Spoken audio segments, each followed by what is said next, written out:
this Rick Perry death cult. I find this absolutely fascinating.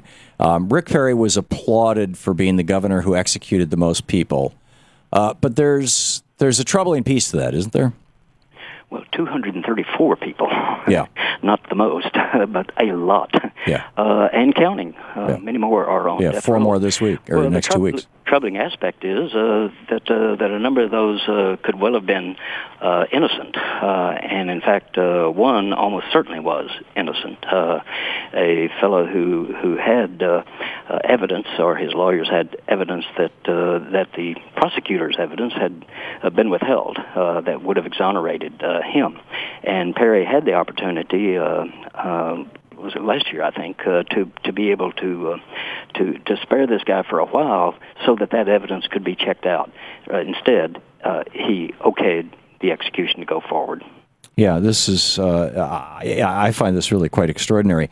And so Rick Perry actually changed the composition of the board that was looking into, I want to say, Mr. Willingham's conviction. This was a father of 3 children whose house caught on fire.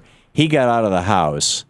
His kids didn't. He tried to get back in. He was badly burned over much of his body. He was then prosecuted for murder.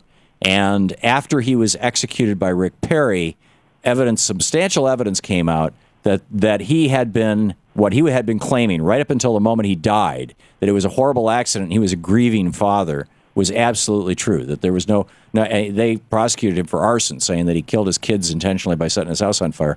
And which in the real world very rarely makes any sense at all. It never makes any sense.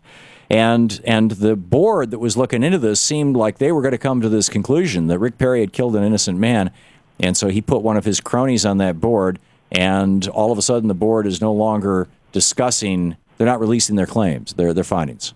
Well, he dismissed members of the board and dismissed the chair of the board and put a prosecutor, a Republican prosecutor in a neighboring county here who is a Perry supporter and basically kill him and then we'll let God sort it all out sort of guy in charge of this investigation. And he promptly stalled the investigation until after the Republican primary last year because Perry was suffering quite a few blows from this.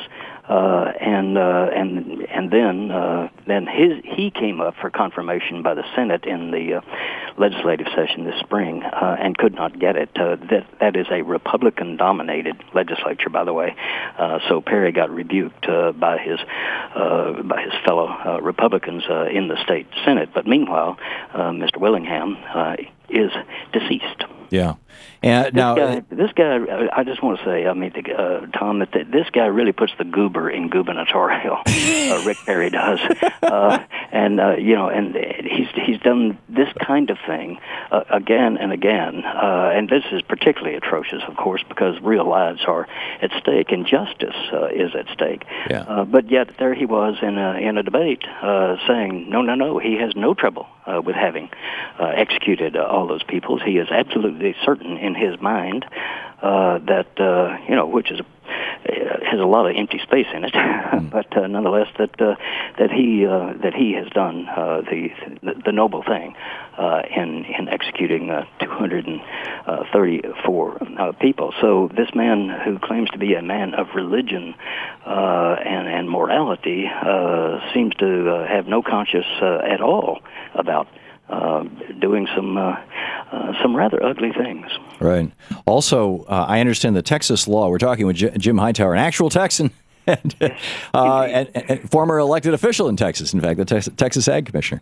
I understand that according to Texas law, in order to take a first-degree murder conviction to the death penalty, you have to prove something called future dangerousness.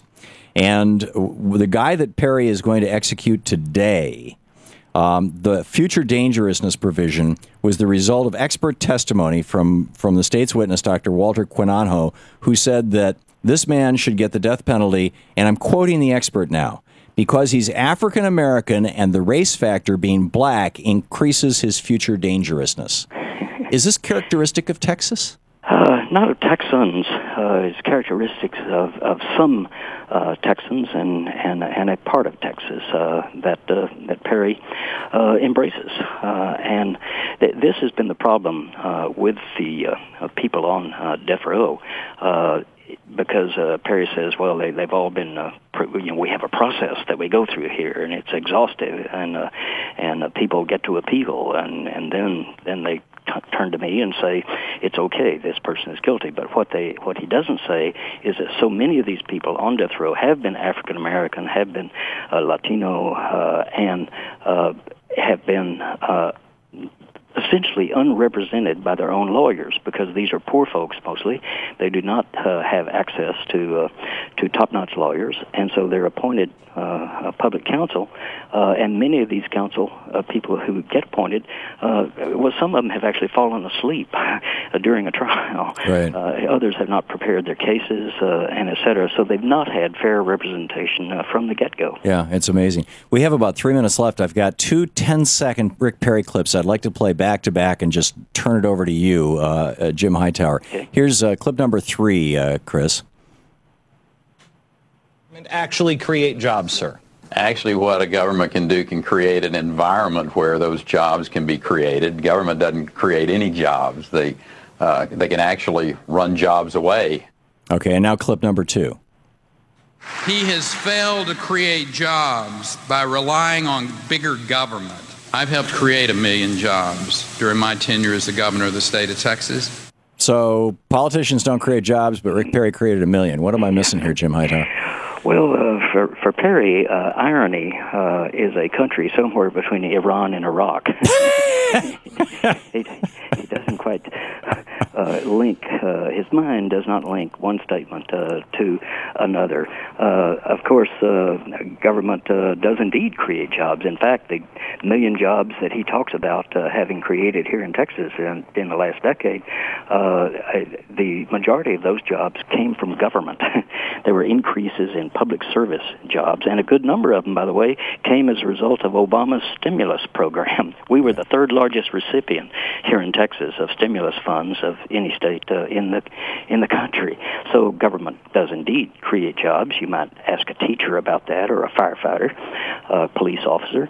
But also government destroys jobs, and that's what Rick Perry has done. He's known as Governor Supercuts down here, not only because of that bounteous crop of hair atop his head. He's the best coiffed presidential candidate we have, including Michelle Bachmann. Right.